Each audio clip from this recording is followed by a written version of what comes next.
TV4 Televisión.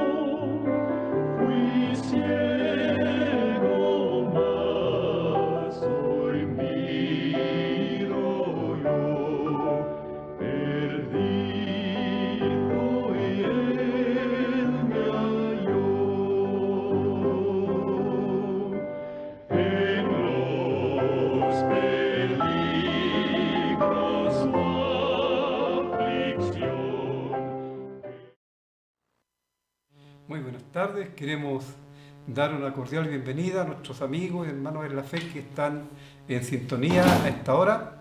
Deseamos que la palabra de Dios sea entendida y que realmente sea de mucho provecho para cada uno de nosotros. Queremos invitarle a que tome su Biblia si la tiene y lea con nosotros para que así, de esta manera, usted pueda darse cuenta que estamos leyendo lo que la palabra de Dios dice, solamente eso. Así vamos a leer en esta tarde en la segunda carta del apóstol Pablo a los Corintios, en el capítulo 6, donde estamos estudiando, desde el versículo 10 en adelante.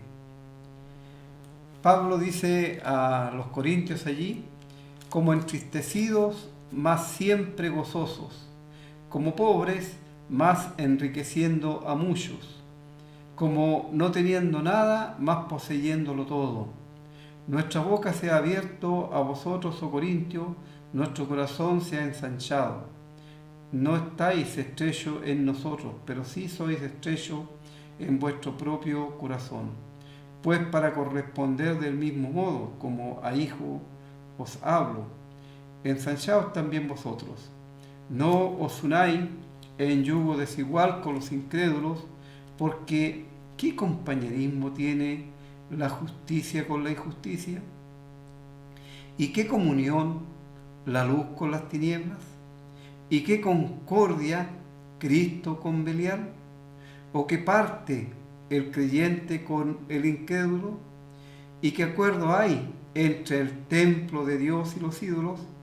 Porque vosotros sois el templo del Dios viviente, como dijo Dios: habitaré y andaré entre ellos, y seré su Dios, y ellos serán mi pueblo. Por lo cual, salid de en medio de ellos y apartaos, dice el Señor, y no toquéis lo inmundo, y yo os recibiré, y seré para vosotros por Padre, y vosotros me seréis por hijos e hijas, dice el Señor Todopoderoso.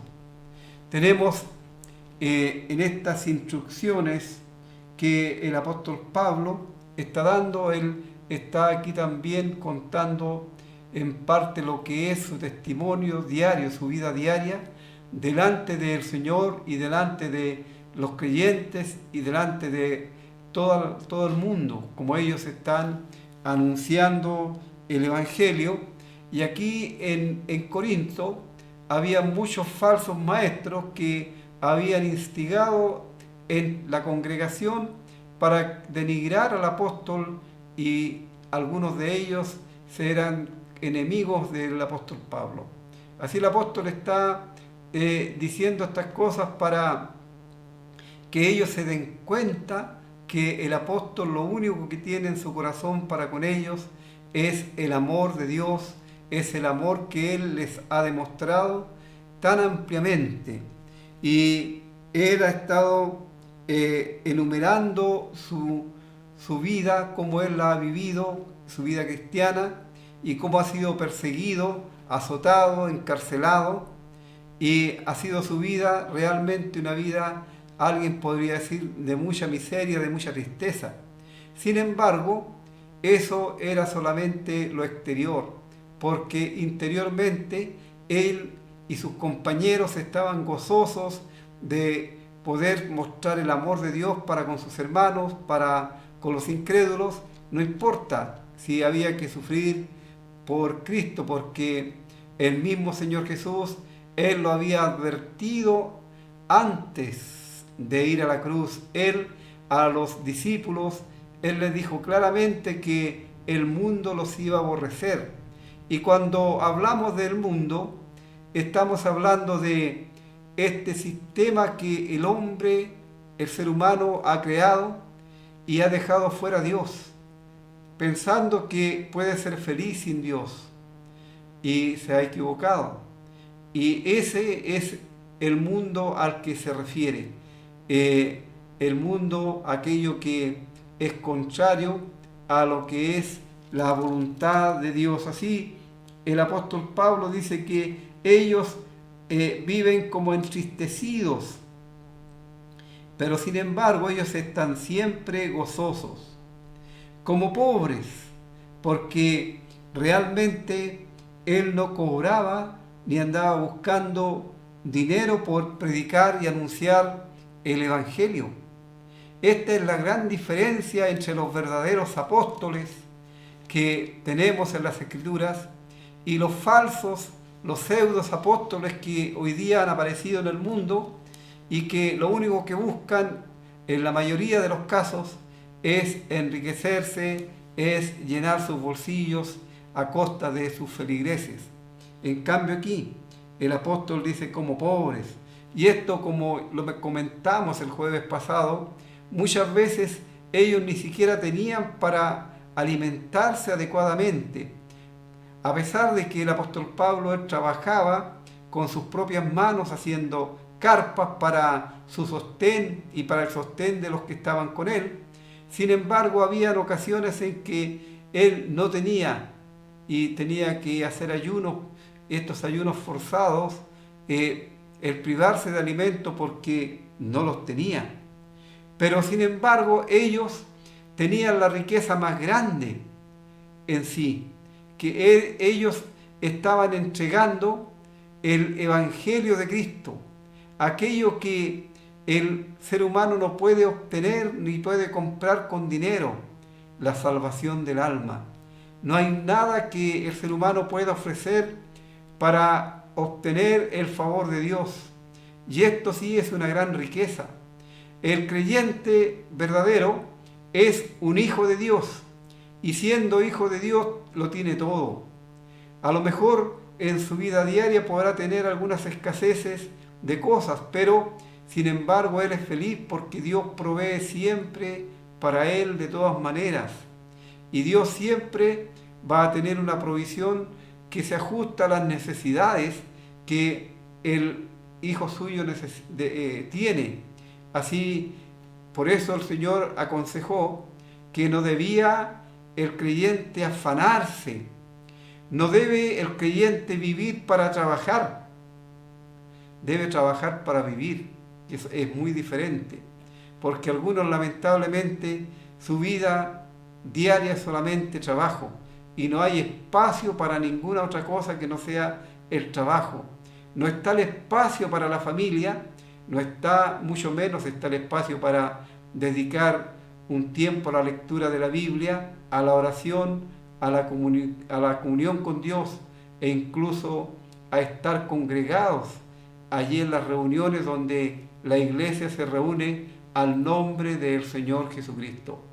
El Señor, Él lo enseñó: haceos tesoro en el cielo y no en la tierra, porque el tesoro aquí en la tierra es de poco tiempo de duración, sin embargo el tesoro en el cielo es eterno. El Señor enseñó que primero el creyente debe buscar el reino de Dios y su justicia, y las demás cosas, por supuesto, vendrán por añadidura, porque el apóstol Pedro nos enseña que es Dios el que ha provisto todas las cosas para nuestra vida, tanto física como para nuestra vida espiritual. Hay tiempo para todo, dice Salomón, y nosotros debemos de ese tiempo hacerlo que realmente traiga gozo, traiga consuelo, no solamente al corazón nuestro, sino al corazón de aquellos que están necesitados sin Dios y sin salvación en este mundo. Así el apóstol dice, somos pobres, pero estamos enriqueciendo mucho. Y la pobreza más grande que el ser humano puede tener es estar bajo el juicio de Dios por su pecado. Dios no quiere eso. Dios no quiere eso, sino Él quiere que todos vengan al conocimiento de la verdad, que todos lleguen a ser hechos hijos de Dios, que le reciban a su Hijo amado, el Señor Jesucristo, como su único y personal Salvador. De esa forma pueden llegar a ser hechos hijos de Dios. El apóstol Juan enseña en el Evangelio según Juan que a los que creen en su nombre, Dios les da el derecho, la potestad de ser llamados hijos de Dios, así enriqueciendo a muchos, no teniendo nada, más poseyéndolo todo, porque ellos tenían, y el creyente tiene todas las promesas de Dios que son fieles y son verdaderas. Y no solamente esas promesas son para esta vida, sino especialmente para toda la eternidad. Nuestra boca, dice él, se ha abierto a vosotros, oh Corintio, nuestro corazón se ha ensanchado, vale decir, ellos tenían un corazón tan grande, podemos decir que allí cabía el afecto para todos los creyentes que se congregaban allí en la iglesia en Corinto. Sin embargo, esto no era correspondido por los creyentes allí en Corinto, porque habían, como ya he mencionado, muchos que desacreditaban, que tenían como enemigo al apóstol Pablo y le miraban con desprecio. Sin embargo, él era un instrumento escogido en las manos de Dios, utilizado por el Señor Jesús con mucho poder y para bendición de muchas personas. Así la boca del apóstol se había abierto para enseñarles el mensaje del Evangelio. Y quiero ser reiterativo en esto, el mensaje del Evangelio, porque el Evangelio no es una religión, sino es un mensaje venido del cielo que dice que Dios amó de tal manera al mundo que dio a su Hijo unigénito para que todo aquel que en él cree no se pierda, mas tenga vida eterna. Es la buena noticia de parte de Dios para el pecador que está muerto en sus delitos y pecados. Os ha nacido hoy, dijeron los ángeles a los pastores allí en Belén cuando Jesús nació como hombre en este mundo. Os ha nacido hoy un Salvador, que es Cristo el Señor. Y esas fueron las nuevas que serán de gran gozo que anunciaron los ángeles a aquellos hombres. El Evangelio trata de esto, de la salvación del alma, porque el Señor Jesús vino a salvar y a buscar lo que se había perdido. Él no vino para formar una religión y entretener a la gente en una religión, no, Él vino a salvar. El Evangelio es salvación, no religión. Te pregunto, querido amigo, tú que profesas una fe, ¿tú eres salvado por la gracia de Dios? ¿Tienes el perdón de tus pecados? ¿Es Cristo tu Señor? ¿Es Dios tu Padre? Y algunos dicen, no, pero si todos somos, no somos todos hijos de Dios, porque la Biblia lo dice claramente, a los que creen en su nombre, a ellos solamente Dios les dio el derecho de llamarse hijos de Dios. Ahora, el Evangelio anuncia la salvación como una posesión presente. En la Biblia, en la palabra de Dios, no hay términos ambiguos. No es que a lo mejor, quizás no. Somos hijos de Dios. Ahora somos hijos de Dios, dice el apóstol Juan. Ahora, en este momento, hemos nacido de nuevo y no hay ningún juicio condenatorio para los creyentes en Cristo, porque ese juicio condenatorio por el pecado lo llevó el Señor Jesús en la cruz. Así, ese fue el mensaje, ese fue el evangelio que los corintios allí recibieron y mediante el cual ellos también alcanzaron la salvación, la vida eterna, el perdón de sus pecados. Así, la boca se había abierto para anunciarles el mensaje de salvación y el corazón del apóstol era amplio para el que hubiera afecto, así para todos aquellos que estaban congregados allí en esa iglesia y por supuesto no solamente en la iglesia en Corinto. Así el apóstol le dice que no sean ellos estrechos, ¿no? Él está hablando como a hijos en la fe, como a hijos en la fe. Así, ensánchese ustedes también, o sea, tengan un corazón más amplio de amor, de afecto, también para con los siervos de Dios, para con aquellos que les han anunciado el mensaje de salvación. Correspondan de alguna forma el afecto que se les ha entregado. Así el apóstol les insta y el apóstol les exhorta, les anima a esto. Ahora, luego vienen algunas indicaciones cómo debe ser la vida del creyente estando en el mundo. Allí en Corinto había un templo pagano y en ese templo pagano se hacían muchas orgías y había muchas cosas que realmente eran repugnantes a la vista y a la presencia de Dios. Y el apóstol aquí les empieza a enseñar que ellos no deben unirse en yugo desigual con los incrédulos. El yugo es la figura de la unión de dos animales que muchos de nosotros conocemos, ¿cierto? Que unen dos bueyes para el trabajo. Y aquí se usa en forma figurada para graficar la unión del hombre, el ser humano, con otras personas en las diferentes áreas de la vida, empezando por lo que es el matrimonio. Un creyente, un hijo de Dios, debe buscar entre el pueblo de Dios a aquella que va a ser su esposa, su compañera, porque los dos van a tener los mismos intereses, las mismas metas, van a tener los mismos afectos.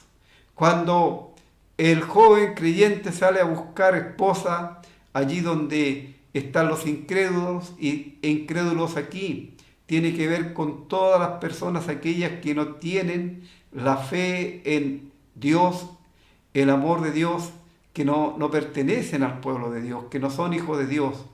A ellos se les llama aquí los incrédulos porque ellos no han querido creer en la obra todo suficiente del Señor Jesús para la salvación del alma. Así, el creyente no debe unirse en esos yugos. En primer lugar, en el yugo matrimonial. En el yugo social, hay cosas en las cuales va a ser inevitable que el creyente va a tener que estar unidos a otras personas que no son creyentes, ya sea por el trabajo o por otras razones.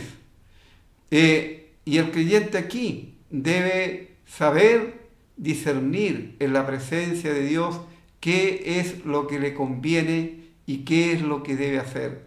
Por eso cuando hay algunos que hablan de que el creyente puede y debe participar en la política, no cuadra con la palabra de Dios, porque no puede un creyente unirse en la política, ya que en la política hay mucha corrupción, mucho engaño, mucha traición, mucha mentira.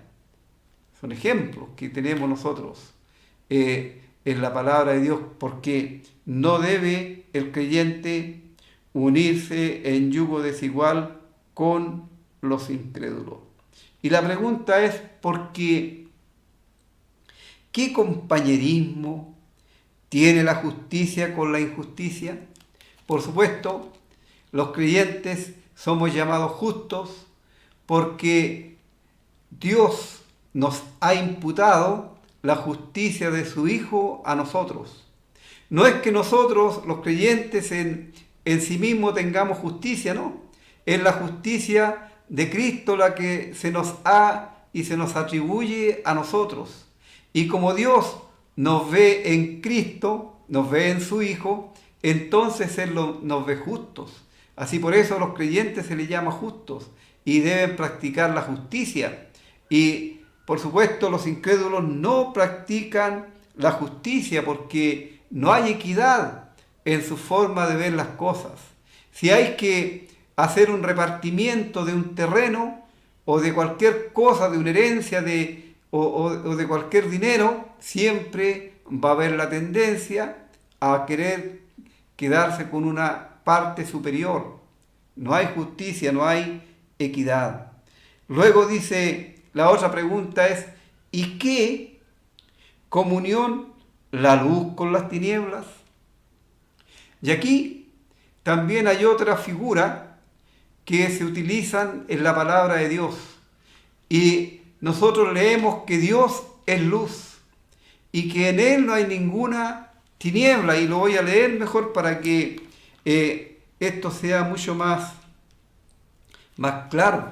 Porque el apóstol Juan, escribiendo su primera carta, dice en el capítulo 1, la primera carta del apóstol Juan, capítulo 1, lo que era desde el principio, lo que hemos oído, lo que hemos visto con nuestros ojos, lo que hemos contemplado y palparon nuestras manos tocante al verbo de vida.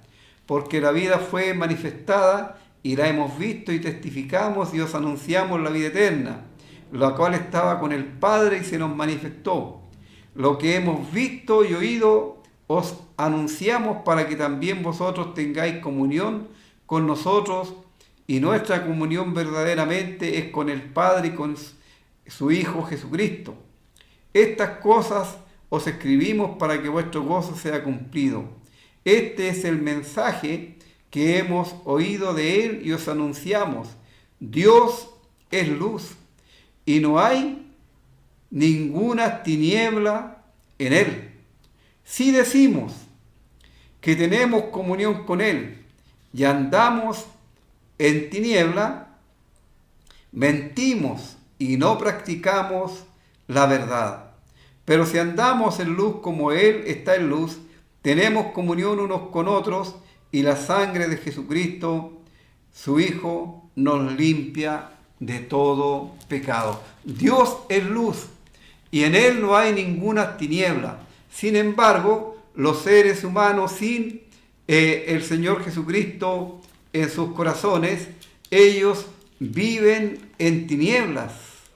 Ellos no tienen la luz verdadera, están bajo el maligno, porque Él es el príncipe de este mundo. Satanás es el príncipe de este mundo, es el príncipe de las tinieblas. Así, el Señor Jesús, cuando Él estuvo en este mundo, la palabra de Dios nos enseña que Él estaba en el mundo y que Él era la luz del mundo, pero los hombres no vinieron a Él porque ellos amaron más las tinieblas y no quisieron venir a Él para que sus obras no fueran reprendidas.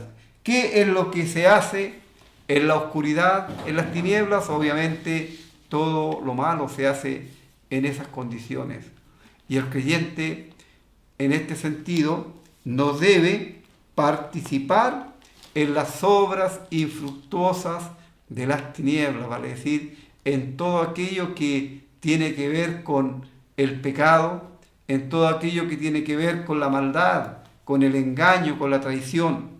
El apóstol Pedro también enseña que el creyente incluso debe procurar, dice el apóstol Pedro, por lo cual, amados, estando en espera de estas cosas, procurad con diligencias ser hallado por él sin mancha e irreprensible en paz.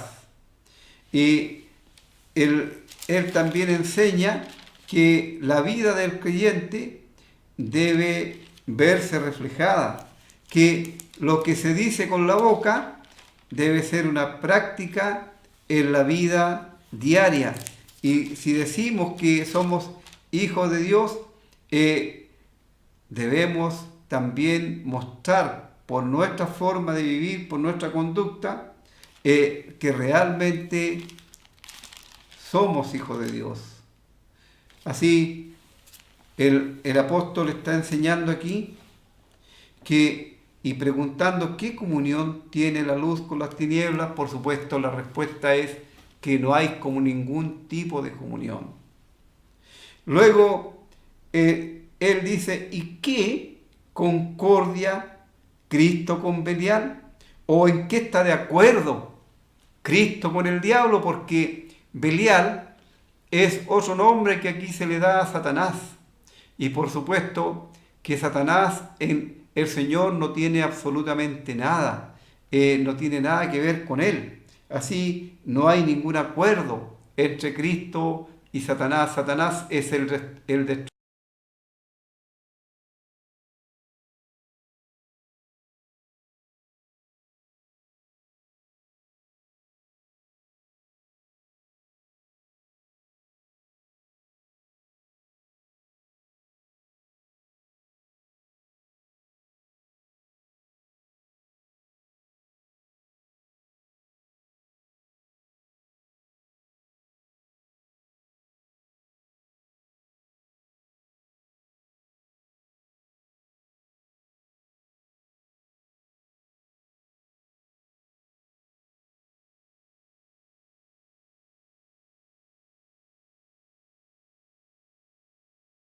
Han sido nunca salvados por Cristo. Si no han tenido el encuentro necesario con Él, son incrédulos. ¿Y qué acuerdo hay entre el templo de Dios y los ídolos? Como ya mencioné, allí en Corinto había un templo pagano con muchos ídolos en su interior. Y la gente tenía muchos, entre comillas y con minúscula, dioses, que eran hechos de diferentes tipos de materiales. Algunos eran hechos de cemento, de piedra, de madera, de metal, pero no eran más que esfinges, estatuas que nada podían hacer por nadie, eran simples ídolos. Ellos eran los que desplazaban y los que ocupaban el lugar que Dios debía ocupar en el corazón de ellos.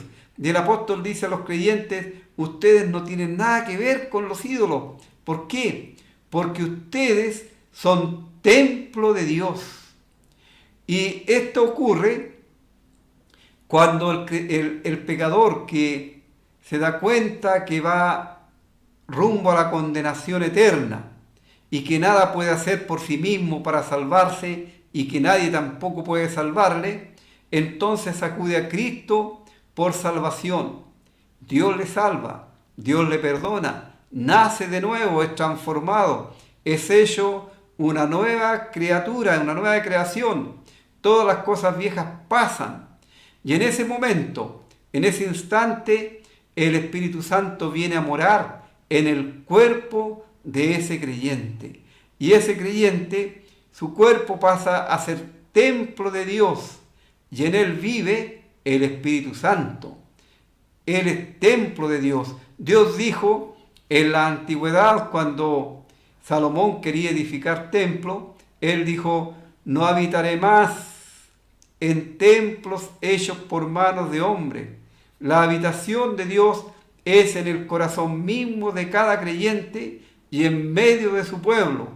Así por eso dice el apóstol aquí, ¿qué acuerdo hay entre el templo de Dios y los ídolos? Ahora usted podría decir, pero sabe, yo no me arrodillo, ni le rezo, ni hago nada frente a ninguna estatua, frente a ninguna esfinge. Sí, es cierto, puede ser. Pero, ¿qué cosa ocupa el lugar que Dios debiera ocupar en su corazón?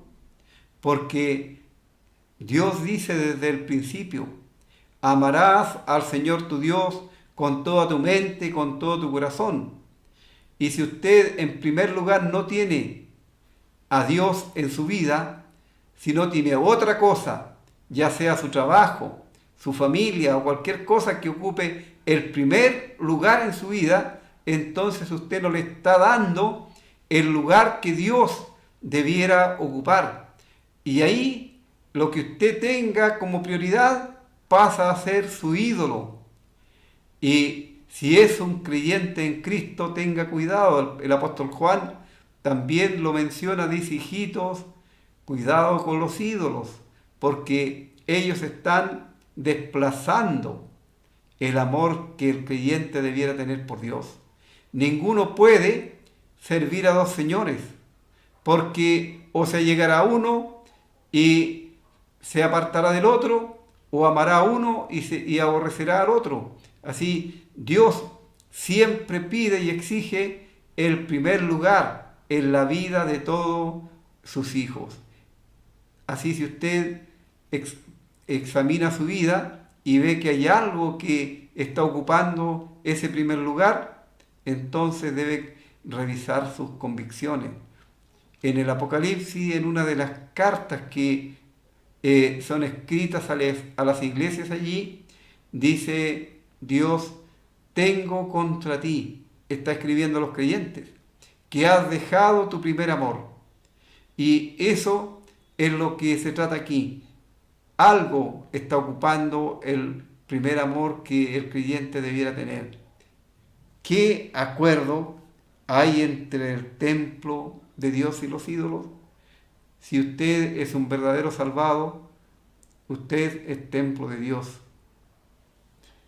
Como dice el Señor: porque vosotros sois el templo del Dios viviente, como Dios dijo: habitaré y andaré entre ellos, y ellos serán mi pueblo. Por lo cual, salid de en medio de ellos y apartaos, dice el Señor, y no toquéis lo inmundo, y yo os recibiré. Aquí el apóstol está usando una cita del Antiguo Testamento, del libro de Isaías, donde Israel es llamado a salir de Babilonia, de la ciudad de la idolatría. Así, lo mismo ocurre hoy.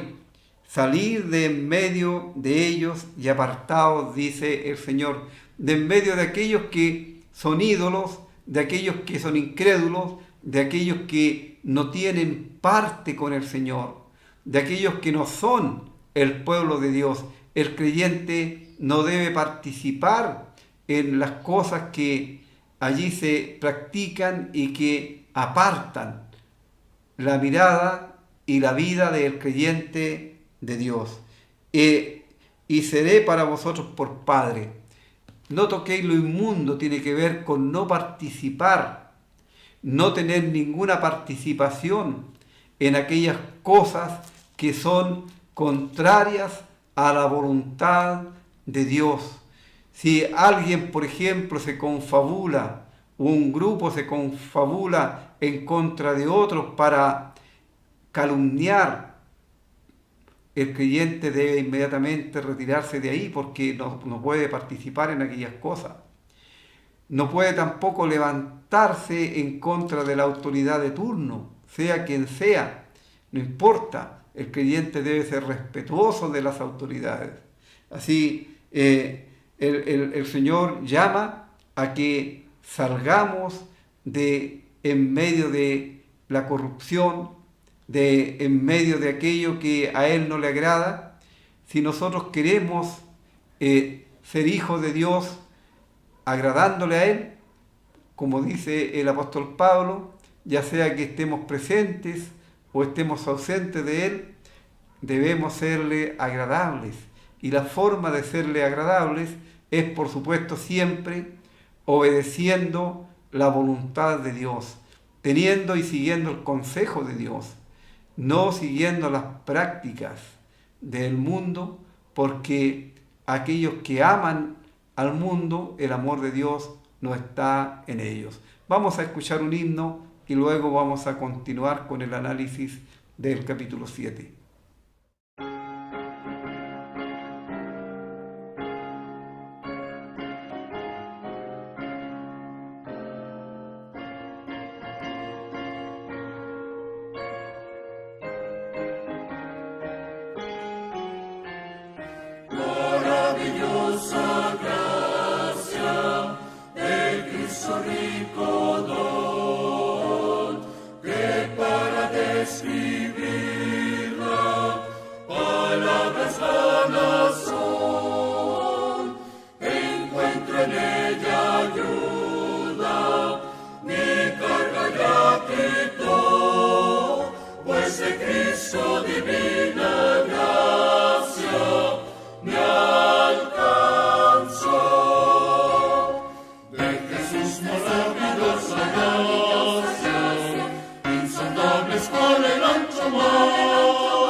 Bien, vamos a leer en el capítulo 7 ahora de esta segunda carta a los Corintios.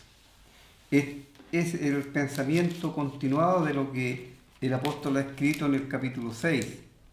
Así que, amados, puesto que tenemos tales promesas, limpiémonos de toda contaminación de carne y de espíritu, perfeccionando la santidad en el temor de Dios. Admitidnos. A nadie hemos agraviado, a nadie hemos corrompido, a nadie hemos engañado. No lo digo para condenaros, pues ya he dicho antes que estáis en nuestro corazón, para morir y para vivir juntamente. Mucha franqueza tengo con vosotros, mucho me glorío con respecto de vosotros, lleno estoy de consolación, sobreabundo de gozo en todas nuestras tribulaciones, porque de cierto cuando vinimos a Macedonia, ningún reposo tuvo nuestro cuerpo, sino que en todo fuimos atribulados, fuera de conflictos de dentro, temores, pero Dios, que consuela a los humildes, nos consoló con la venida de Tito. Y no solo con su venida, sino también con la consolación con que él había sido consolado en cuanto a vosotros, haciéndonos saber vuestro gran afecto, vuestro llanto, vuestra solicitud por mí, de manera que me regocijé aún más.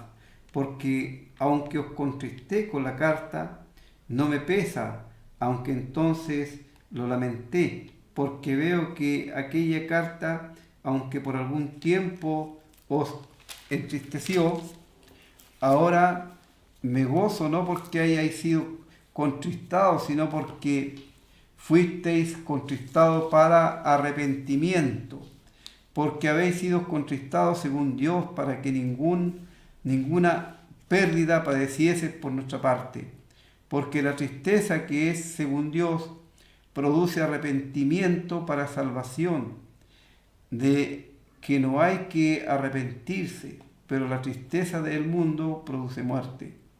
Porque he aquí, esto mismo que hayáis sido contristados según Dios, que es solicitud, produjo en vosotros, qué defensa, qué indignación, qué temor, qué ardiente afecto, qué celo y qué vindicación. En todo os habéis mostrado limpios en el asunto. Así que, aunque os escribí, no fue por causa del que cometió el agravio, ni por causa de el que lo padeció, sino para que se os hiciese manifiesta nuestra solicitud que tenemos por vosotros delante de Dios. Por esto hemos sido consolados en vuestra consolación, pero mucho más nos gozamos por el gozo de Tito, que haya sido confortado, su espíritu por todos vosotros. Pues si de algo me he gloriado con él respecto de vosotros, no he sido avergonzado, sino que así como en todo hemos hablado con verdad, también nuestro gloriarnos con Tito resultó verdad. Y su cariño para con vosotros es aún más abundante cuando se acuerda de la obediencia de todos vosotros, de cómo lo recibisteis con temor y temblor. Me gozo de que en todo tengo confianza en vosotros. Aquí en este capítulo sigue el apóstol Pablo el mismo pensamiento del capítulo 6, y él está haciendo alusión a las promesas del Señor de que Él sería su Dios y ellos serían su pueblo, y que Él estaría en medio de ellos, porque Dios es santo y Dios no admite el pecado. En su presencia no puede haber pecado. Muy limpio de ojo es para ver el mal, escribe uno de los profetas menores. Así que, amados, dice él, y él está empleando estos términos con mucho aprecio por sus hermanos allí en Corinto, puesto que tenemos tales promesas, o sea, las promesas que ya hemos leído, limpiémonos. Y él también aquí se incluye. Limpiémonos de toda contaminación de carne y de espíritu, perfeccionando la santidad en el temor de Dios. El limpiarse, ¿cómo se puede limpiar el creyente? Bueno, a través de la lectura de la palabra de Dios vamos conociendo y nos vamos mirando como en un espejo y vamos viendo en qué estamos fallando. Y podemos orar a Dios que a través del Espíritu Santo nos ayude para quitar aquellas cosas que están mal en nuestras vidas, que son contrarias a la voluntad de Dios, algunos lastres que pudieran quedar de la vida anterior, algunas costumbres, algunas cosas que a veces cuesta dejar. Limpiémonos, perfeccionando la santidad. La palabra santidad o santo en la Biblia tiene que ver con separarse de lo malo para hacer lo bueno, separarse de aquello que desagrada a Dios y buscar las cosas que agradan a Dios. Así, eso es lo que tiene que ver con la santidad. Y esta santidad tiene que ver en el temor reverente de Dios. Ellos no habían agraviado a nadie, no habían corrompido a nadie, no habían engañado a nadie, porque aquí luego va a hacer alusión a la carta primera que el apóstol escribió, y esta primera carta a ellos les causó tristeza porque en la iglesia en Corinto había un pecado tremendo allí de un hombre que estaba viviendo con la esposa de su padre. Entonces era un pecado grave y ese pecado no había sido juzgado, porque en la iglesia de Dios no se puede ni se debe admitir prácticas del pecado. Si una persona, sea quien sea, cae en adulterio, en fornicación o en otros tipos de pecado, lo que tiene que hacer la iglesia es separarlo, sacarlo de la comunión. No puede estar en comunión, ni mucho menos se puede estar haciendo algún trabajo en la iglesia, porque eso es contrario a lo que Dios quiere. Y eso, aparte de ser un estorbo, también es una cortada, una paralización de la comunión de la iglesia con Dios, por no tomar las medidas a tiempo. Y cuando el apóstol escribió, ellos lo hicieron. Ellos se reunieron y juzgaron a aquella persona, aquel hermano, lo sacaron de la comunión de la asamblea, y luego, como hemos visto en los primeros capítulos de esta segunda carta, que ya el hombre aquel había pedido perdón al Señor, había arreglado su situación para con Dios, entonces debía ser reintegrado nuevamente a la comunión de la iglesia. Así es la iglesia de Dios, así es la iglesia del Señor. No se tolera la práctica del pecado allí entre los creyentes. Así, el apóstol Pablo, él les dijo que él les había dicho esto con mucho amor, con mucho cariño, porque él, como ya les había mencionado, él les tenía a todos ellos en su corazón. E incluso el apóstol Pablo dijo que ya fuera que ellos estuvieran, fuera para vida o para muerte, ellos igual les amaban profundamente a aquellos creyentes. Y él ahora está contento, tiene gozo, porque aun cuando ha sufrido muchas tribulaciones en su llegada a Macedonia, sin embargo, él tenía algunos temores allí de la recepción de esa carta por los creyentes en Corinto, de cómo iban ellos a reaccionar. Y Tito, uno de sus ayudantes, de los hermanos que colaboraban con él en la obra misionera, había sido enviado con la carta allí a Corinto. Así, él tenía temor del recibimiento también que iban a dar a Tito. Sin embargo, él tiene mucho consuelo cuando se encuentra con Tito. Dice, pero Dios, que consuela a los humildes, nos consoló con la venida de Tito. Él se encuentra con su hermano y es Tito quien le comenta el resultado, cómo fue el resultado de la recepción de aquella carta. Y él le dice que los creyentes allí en Corinto habían recibido bien, habían hecho lo que él les había ordenado. Así dice, no solo con su venida, sino también con la consolación con que él había sido consolado en cuanto a vosotros, haciéndonos saber vuestro gran afecto, vuestro llanto, vuestra solicitud por mí, de manera que me regocijé más aún. Aun cuando habían allí en la iglesia, como ya he mencionado, algunos que eran enemigos del apóstol, sin embargo, había un grupo que era obediente a la palabra de Dios.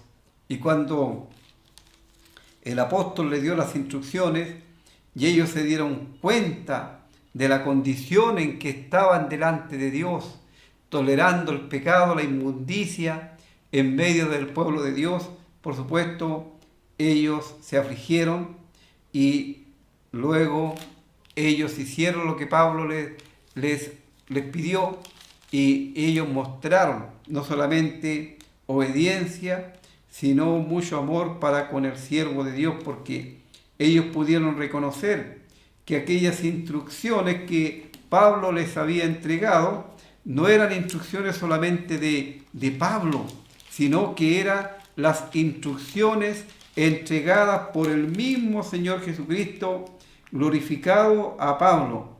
Así, esa carta, dice, por algún tiempo les entristeció, pero ahora, dice el apóstol, me gozo, no porque hayáis sido entristecidos, sino porque fuisteis entristecidos para arrepentimiento. Ellos se entristecieron, sí, pero se entristecieron y se arrepintieron de la actitud que habían mostrado de indolencia para con Dios en aquella situación que estaban viviendo allí en Corinto. Estaban envanecidos, por supuesto, pero por eso no se habían dado cuenta de lo que ocurría. Sin embargo, ellos habían obedecido a Dios, y Dios dice, y el apóstol dice, porque la tristeza que es según Dios produce arrepentimiento para salvación, de que no hay que arrepentirse, pero la tristeza del mundo produce muerte. Vale decir, el mundo tiene que ver con aquellos que no son del Señor, y su tristeza, por supuesto, es una tristeza que no va a ser nunca quitada mientras no acudan a Cristo para su salvación, porque esa tristeza les va a llevar a la condenación eterna. Sin embargo, el creyente, cuando se da cuenta que algo no ha estado bien, que algo ha estado mal en su vida, que ha estado desobedeciendo a Dios, que ha estado cayendo en un pecado, se arrepiente, pide perdón al Señor, confiesa su pecado y es restaurada nuevamente esa comunión. Y eso, por supuesto, produce un gran gozo en el Hijo de Dios. Así el apóstol dice, así que aunque os escribí, no fue por causa del que cometió el agravio ni por causa del que lo padeció, sino para que os hiciese manifiesta nuestra solicitud que tenemos por vosotros delante de Dios. Aquí el apóstol está dando a conocer otro matiz de la razón de escribir la carta. Él dice, no fue tanto por el que cometió el agravio, el hombre que había caído en pecado, ni por el que lo sufrió, sino más bien para que ustedes vieran mi solicitud. O sea, el amor del apóstol iba mucho más allá. Él no quería que aquella iglesia terminara en una ruina moral, en una ruina total por causa del pecado, porque el pecado, cuando se introduce en el pueblo de Dios y no es extirpado, es como la gangrena que va cundiendo, es como la levadura que va aumentando y va infectando a muchos más, y al final esto se hace algo realmente muy grave. Así, por eso el apóstol dice, él, para mostrar mi solicitud que yo tenía para con ustedes, yo no quería que ustedes estuvieran en desobediencia delante de Dios, yo no quería que ustedes estuvieran mal delante de Dios, sino que estuvieran en forma correcta. Y así él dice, por esto hemos sido consolados en vuestra consolación, pero mucho más nos gozamos por el gozo de Tito, que haya sido también confortado su espíritu por todos vosotros. Seguramente Tito, cuando llegó allí a Corinto, él tenía mucho miedo, mucha preocupación de cómo le iban a recibir. Sin embargo, le recibieron de muy buena forma, le mostraron el cariño, el aprecio cristiano, y él se fue muy consolado, muy contento. Y esto, por supuesto, lo hizo participante también de ello al apóstol. Así el apóstol estaba orgulloso, estaba realmente grato de los creyentes allí en Corinto, porque se había visto que ellos tenían la disposición de obedecer y de ser fieles a Dios. Y esto lo habían mostrado en la forma en que ellos recibieron la corrección. Es cierto, dice el escritor a los hebreos, que ninguna disciplina al presente es causa de gozo, pero después trae frutos de bendición. Y eso fue lo que ocurrió allí en Corinto. Así, la iglesia de Dios debe verse limpia. Dios quiere una iglesia que no tenga mancha, ni arruga, ni cosa semejante. Y cuando estamos hablando de la iglesia, estamos hablando del conjunto, del grupo de creyentes que se congregan al nombre del Señor Jesucristo, no de los edificios, no de las salas, de los salones, de las casas donde se hacen las reuniones. No, eso no son la iglesia. La iglesia es el conjunto de creyentes salvados por Cristo. La palabra iglesia significa los llamados fuera.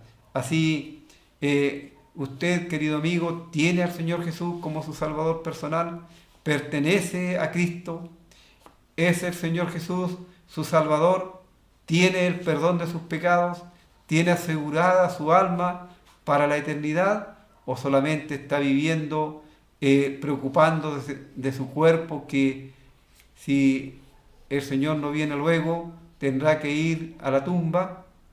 Te invitamos porque el Evangelio es esto, es salvación.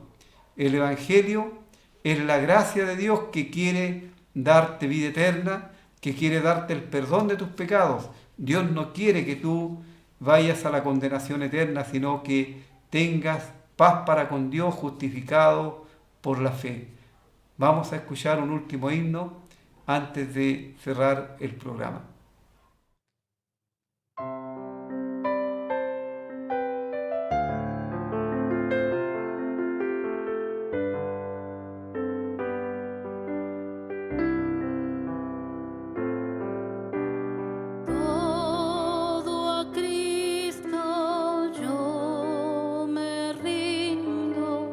Con el fin de serle fiel.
Al despedirme, les deseo que tengan un buen fin de semana, que el Señor les bendiga ricamente.